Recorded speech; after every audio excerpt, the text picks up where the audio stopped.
So thank you all for coming out. What a great turnout today and everything. And I'm so happy to be here to talk about something I'm really passionate about, rock and roll music and student success. So let's put it together. I think how does that even connect? Well, I've been teaching the history of rock and roll for over 20 years now, and I've had so many students, and I kind of see some of the things that when I talk about certain songs and certain artists, I think about life skills that you can kind of get from that as well, and we can learn from those things. And I really love the song Louie Louie. So in a lot of aspects, for me, it's thinking back to my first day on campus, and where are things at? Where's the bookstore? Where's the class at?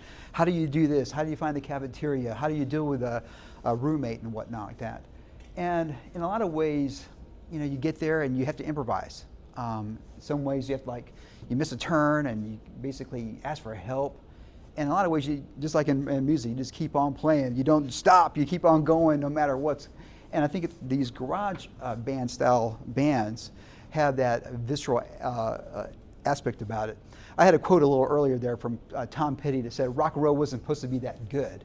Jazz has these great virtuoso players, and same thing with classical musicians. But the one thing about rock and roll music was that anybody could be a practitioner in a lot of ways. And so what it was the energy, and you had something to say, and if you knew 3 chords and you sort of can stream into a microphone, you can go out there and make this thing happen. And so many young people gravitated to this new rock and roll sound with that as well. In a lot of ways, if you hit a wrong note in classical music, it is devastating. But in rock and roll, it can be fine. And I think in a lot of aspects, I'll talk about in a moment, some ideas for classical musicians as well. Once you hit that first wrong note, I can relax because it's no longer perfect, and I can just keep on going, and it's a lot more smoother after that as well. So this looseness of these garage band rock and rollers allow these musicians to make mistakes that I think in a lot of ways turns magical. When I play you a little bit of Louie Louie in a minute, you'll hear, even if you're a layman, if you're not a trained musician, you can hear clearly there's mistakes going on. And also the history of that's kind of interesting, how they were really quite horrified that song actually got released as well. So I won't dive into, I have a whole lecture on Louie Louie, I won't dive into it, but for a lot of folks, you may not realize that Louie Louie was actually a cover. And there's a gentleman named Richard Berry that wrote that, and I think the audio worked a minute ago when I came over here. I wanted to just play you a little bit of this so you can hear how different it sounds.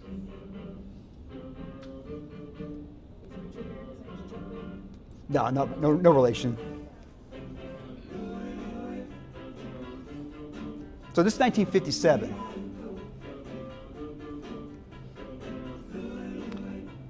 And there's 3 chords that are going by.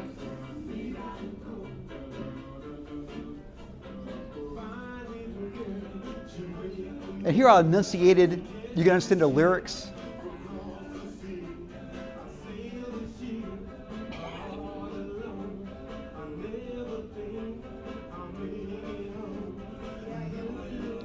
So it probably sounds a lot different than the Louie Louie you've probably heard from the Kingsmen. The one thing I'll note out, I won't go into music theory a whole lot, but it uses the 1, 4, and 5 chord, but the 5 chord's a minor one. And so you're expecting this major chord for the 3rd chord, and it goes to minor. And that through all the different versions that comes out, that stays there. Well, I'll bring you over to the Kingsmen's version of it. And this is the one that you all have heard, probably heard. It's been played probably nonstop since it's been released in 1963. And they basically went in for a demo to try to record a demo for a cruise ship.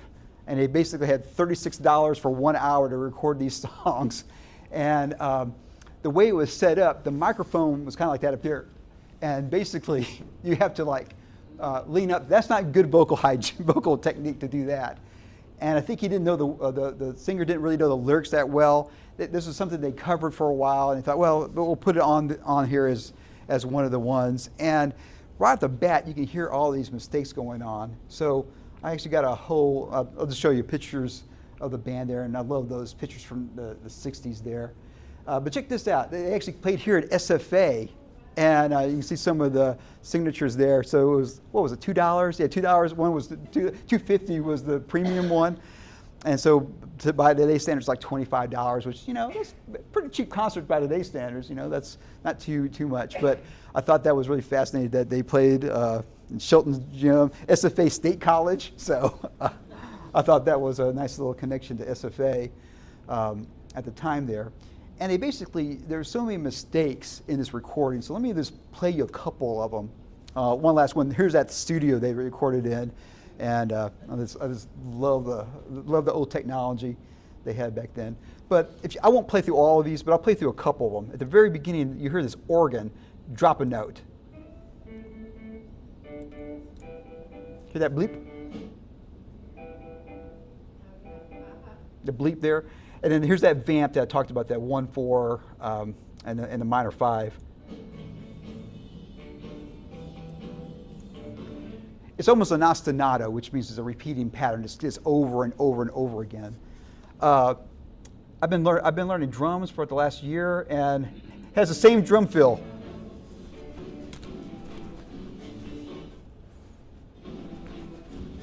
So anyways, he's got one fill throughout the whole song.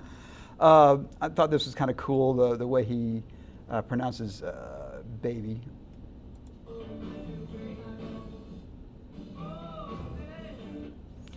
And this is one here. Some of y'all might remember there was a controversy with this version of Louie Louie that they thought there were some vulgar lyrics that came out. And even got so much so that the FBI investigated this song. And their analysis was, this song makes no sense, therefore it can't be subversive. But 54 seconds into it, and again, they were doing this basically in one take, the drummer drops a drumstick, and you hear him yell at the F-bomb. So if you listen real closely, you can hear that. I know.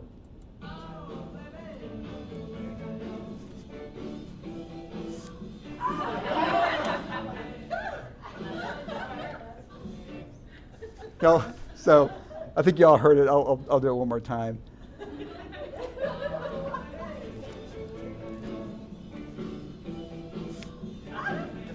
So I don't know why it gives my heart great joy. For the last 60 some odd years on FCC radio, the F-bomb's been blasted, nonstop there and everything. There's a slight laugh when he drops a stick there. And also like this, after the guitar solo, the singer comes in early. Whoops, let me go back. So after this, one of the first guitar solos I learned is like A pentatonic. So whoops, and then comes in right. So you clearly believe, I can play through the rest of them, but you can get the idea. Normally you would go back and record the song. But there was something about and they had a lot of the versions that were out in this area at this time, but this one is the one that stood the test of time. And I think a lot of it is because these mistakes, they just gravitated towards an audience. These mumbled words, coming in early, wrong notes, there's an energy. And I think in a lot of ways, maybe I mentioned before, if you drop a note right off the bat, you can kind of relax because, all right, already messed up, we're going to record this again. So we might as well just get through it. And they basically just kind of ran out of time.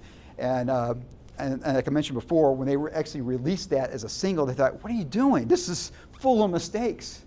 And it just gravitated towards the audience. I can do this real quick. Just to show you that it's not a unique case, it's a song called Twist and Shout that was originally recorded by a group called the Top Notes, which probably none of you ever heard. And this is a good example how going through and doing a remix can make a big difference. Let me play a little bit of this here.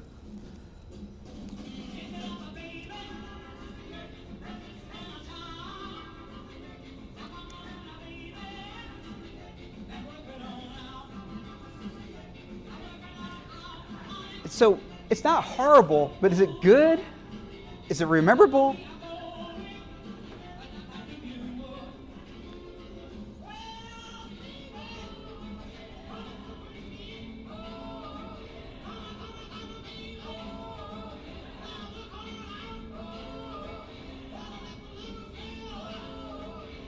So, what is it about this version that just doesn't quite work? Or maybe it does work. Nobody remembers it. Yeah, no one remembers it. It's a little bit fast. It's a little bit fast. Yeah. And you don't have really time to think about it. Yeah. It's fast and it runs together because upbeat music is good, but it runs together to where it's not something you can catch on to.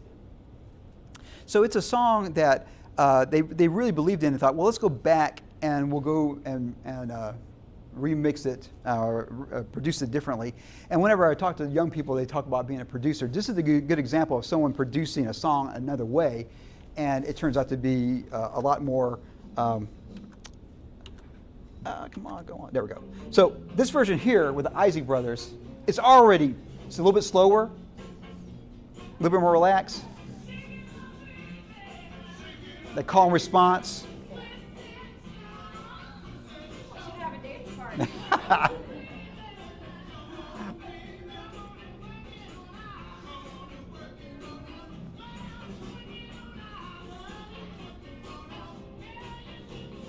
So I could play this the whole rest of the time. But you notice the difference. There's something better about this version here.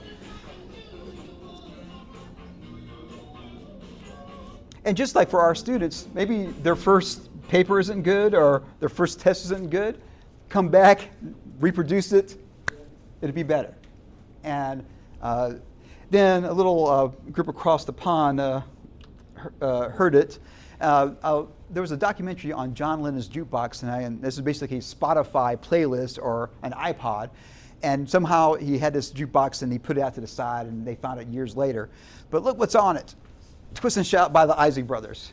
So it tells me for sure, I know he definitely had heard the Isley Brothers version of it. And when you listen to the Beatles version, it's basically a cover of that. If you probably can't read all these here, but you notice one thing that's missing from his playlist, his jukebox back in the day?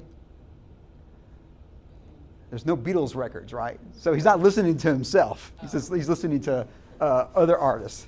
And I thought that was kind of a cool aspect. So there's a certain energy with the Beatles playing Twist and Shout. I won't play it all, but you can kind of hear.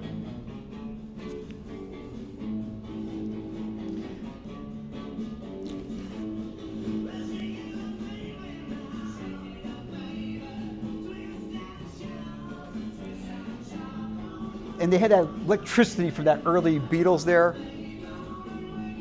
So on the recording session, John knew that they had to wait. They basically recorded all these records on that day. He would save this one for last because he knew his vocal cords were going to be destroyed, be trashed. He didn't follow good vocal hygiene, as they call.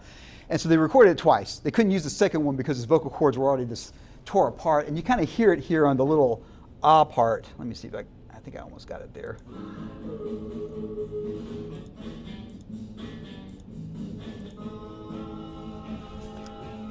Hear John on top.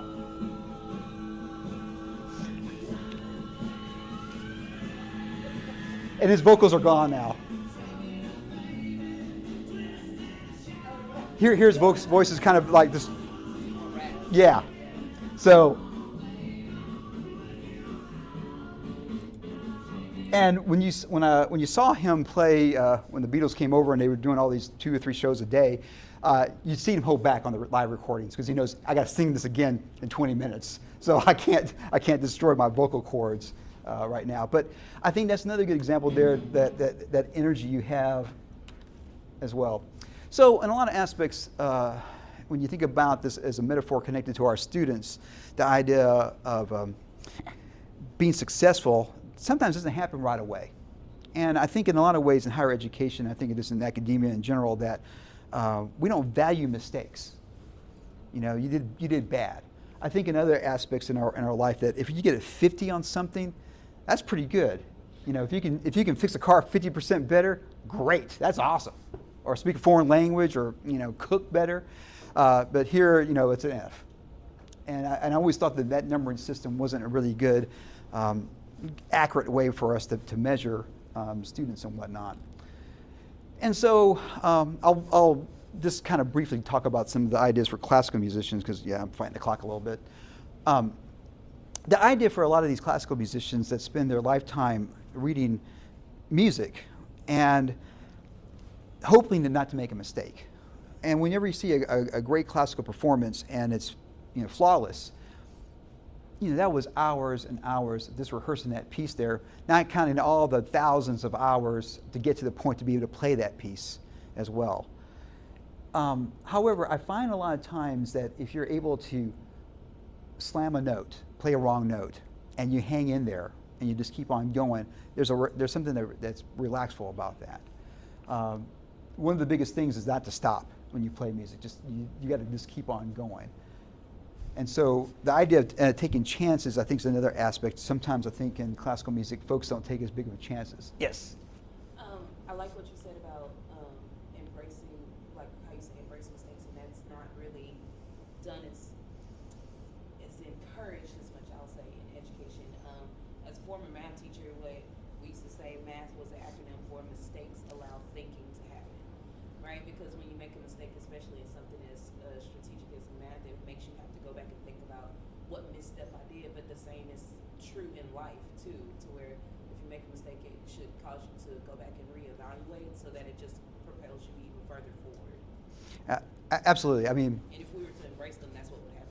Oh, if I could embrace my mistakes, it would be a different world. I'll tell you what. I think this beard's a mistake right now, but for those that haven't seen me for a while, yeah, it's actually me. And I think in a lot of ways, with classical musicians, in some ways, you can find your own style. It doesn't matter if you're playing classical music or romantic music or 20th century music or whatever. You can find your own voice, and a lot of that is being true to yourself. I think one of the things that I'm talking about for the next part here for student success is the idea of trusting your instincts. When I think about the creative activities in my life, I write, I act, I make films, I compose music. Usually my first instinct is the best choice for creativity. And for me, when I start a paper, if I have something on the page, it's so much easier for me to go through and edit it. When I'm staring at a blank page for 4 hours, that's bad. Get something on there, I can erase it if I need to, but get something on a page so I can go through there and edit and at least start the ideas going on that. And the idea of flexibility, I think, in a lot of aspects, because I don't know if any of y'all technology fails, and if this presentation didn't work, I would have it on my phone, and if not, I got it in my head. I can come up and talk. And so you just stay flexible and being able to breathe and adapt. And I think a lot of our students can be very successful with that. I think in a lot of aspects that if you only are taking classes that are in your comfort zone, you're not going to go as far. I think of this a lot of times for when you're soloing, like pretend this is a ledge here. Well, you can be really safe. You can be real safe. But at some point, you're like hanging on a ledge there, and you might fall over. But if you don't, it's a magical solo. A lot of times, our students are just so timid, they want to be really safe. And I'm willing to go over there and say, you know what, I'll take a chance and see what happens. And so taking a course that gets you outside your comfort zone.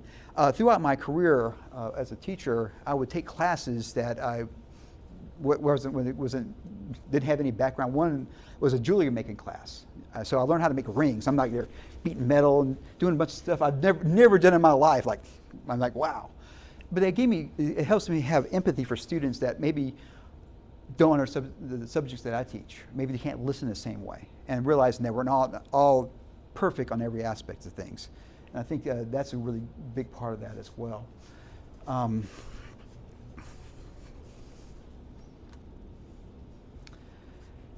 truly are a lifelong learner. Yeah, if you had told me as a kid, that, at 50 years old, I still take classes and say, what did I do wrong? How did I mess up? What's wrong with me? But yeah, the idea of being a lifelong learner, I think it helps out tremendously in a lot of aspects of things.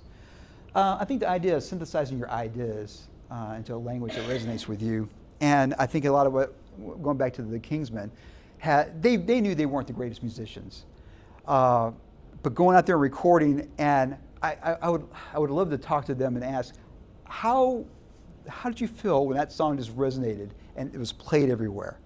And what happens like a couple weeks later, the British invasion happens and basically knocks all the American bands off the charts.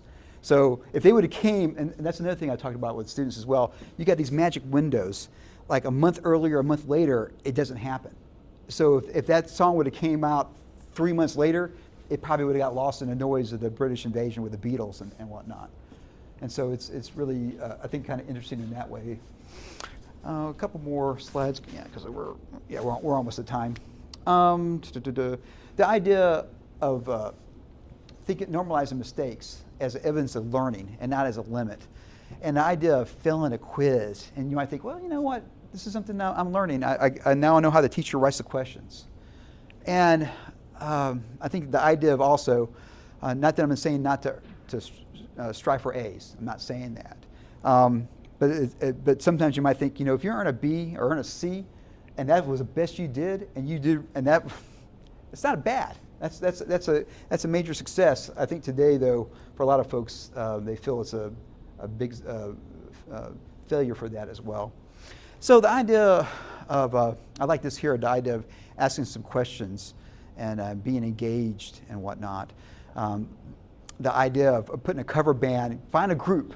I remember a long time ago when I was undergraduate, I was in this geology class. I could tell the teacher didn't like me because I had hair down to there, and I was like, he didn't like hippies, I could tell that. So I said, all right, I got to earn an A in this geology class. So I looked around and said, hey, y'all know what's going on? No.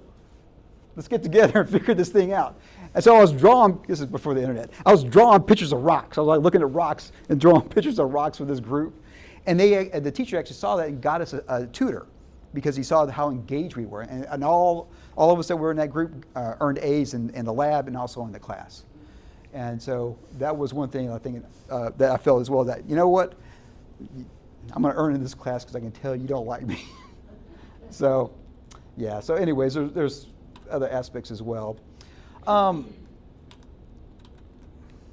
So in conclusion, the idea of this Louie Louie song is like one of the most played 45 singles of all time, and as I just showed you, it's full of mistakes. Well, you never know. When you run into a student, they may be full of mistakes and you don't know what they're going to achieve. You don't know.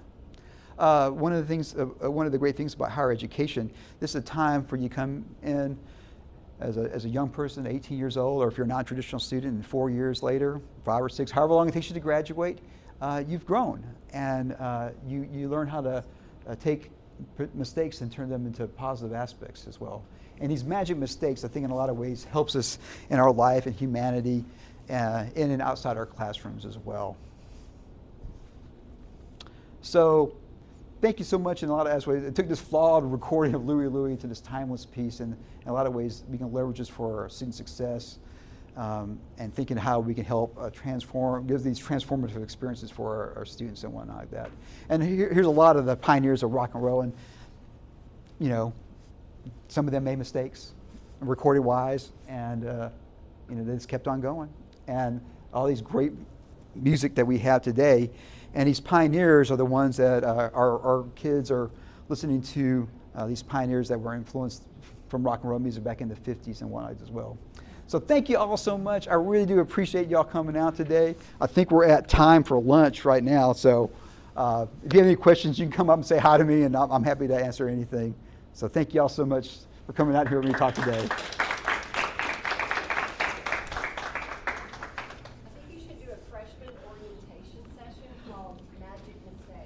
I would love to. I would love to. Well, when you made so many mistakes in life like I have, I'm happy to talk about them. Thank you all.